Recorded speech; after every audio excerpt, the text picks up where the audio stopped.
ආයුබෝවන් කියලා පිළිගන්නවා ස්ටඩි ටිප්ස් CMR YouTube නාලිකාව හරහා අරගෙන එන තවත් අලුත් වීඩියෝ එකක් එක්ක.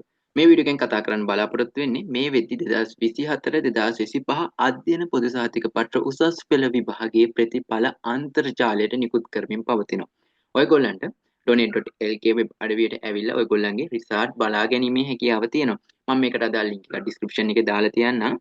හැබැයි තාම රිසර්ච් අප්ඩේට් කරන ගමන් ඉන්න හින්දා ගොඩක් අය එකපාරම වෙබ්සයිට් එකට එනවා. මේ වෙබ්සයිට් එකට එන හින්දා ඔයගොල්ලන්ගේ රිසර්ච් එක දැම්ම බලා ගැනීමේ හැකියාවක් නැති වෙයි.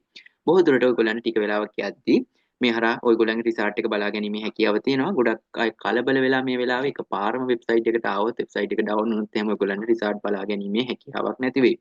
ඒ නිසා කලබල වෙන්න එපා. ටික වෙලාවක ඉඳලා වගේ රිසර්ච් එක බලා ගන්න. බලන විදිය ගැන කතා කරත් ඔයගොල්ලන්ට මෙතනින් ඔයගොල්ලන්ගේ එක්සෑම් එක සිලෙක්ට් කරන්න පුළුවන්. ඊළඟට මෙතනින් වගේ ඉයර් එක සිලෙක්ට් කරලා මෙතනින් ඉන්ඩෙක්ස් නම්බර් එක හරියි ඔයාලට නැත්නම් identity card number එක හරි දෙක එකක් select කරලා මෙතන එක enter කරලා I am human කියන එකට ටික එක දාලා submit කරාට පස්සේ ඔයාලට ඔයාගේ result එක බලා ගැනීමේ හැකියාව තියෙනවා. මේ විදිහට තමයි ඔයාගේ ප්‍රතිඵල පරීක්ෂා කරගන්නේ. ප්‍රතිඵල පරීක්ෂා කරගත්තයින් පස්සේ ඔයා උසස් අධ්‍යාපනයට යොමු වෙද්දී ඒ උසස් අධ්‍යාපනයට යොමු වෙන්න අවශ්‍ය සියලුම කරුණු අපි නාලිකාව හරහා දැනුවත් කරනවා. ඒ වගේම අපි WhatsApp channel එක link එකක් දාලා තියෙනවා description එකේ. ඒකට add වෙලා ඉන්න අපි ඒ හරහා ඔයාලව දැනුවත් කිරීම සිදු කරනවා. අපේ නාලිකාව subscribe කරලා තියාගන්න. එහෙනම් අපි තවත් අලුත් වීඩියෝ එකකින් හම්බෙමු. මේ වීඩියෝ එකත් එක්ක වෙච්ච ඔයාලට සුබ දවසක්.